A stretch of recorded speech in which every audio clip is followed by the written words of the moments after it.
કેટલી ઉતાવળ કરી તમે ઉઠવામાં? હા તે ઉઠાડ્યો 5 વાગ્યાનું અલાર્મ મૂક્યું તું. કોઈ 5 વાગ્યાનું અલાર્મ મૂકે?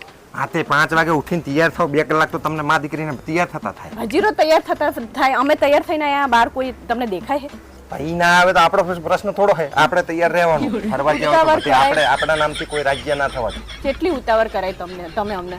હા તે નહીં હરખા નાવા દીધા કે નહીં હરખું બ્રશ કરવા દીધું કે નહીં હરખા આમ મેકઅપ કે આમ માથું તો જો મારું જેવી હોય એવી જ લાગે. અને અહીંયા ઘરે તૈયાર થતી હોય તો અહીં બહાર આવો એટલે તમને ડખા સુજે મારે આ લાઇનર કરવી છે, લિપસ્ટિક કરવી છે, લોહી પીવી તો પણ શાંતિથી તૈયાર થવાનું ફરવા માટે તો આયા હોય બહાર. ફરવા આવી છે કે તૈયાર થવા આવી છે? તૈયાર થઈને જ ફરવાનું હોય. એમનામ કેવા લાગવી બહાર જઈએ તો? આ ગાડી આઈને ઊભી રહી હતી તો 15 મિનિટમાં તો આપણે તૈયાર હતા. શું તૈયાર હતા? કોઈ આવ્યું હે? આપણે તૈયાર હી કોઈ આવ્યું હે? એલી પણ તો તારે તૈયાર થવામાં તને તકલીફ શું છે? વહેલી ઉઠે તો અમને ઘરે જ ઉઠાડ હતું. ઘરે તો કામ હોય અમારે એટલે ઉઠાડવા પડે. અહીંયા તારે થાઈલેન્ડ કે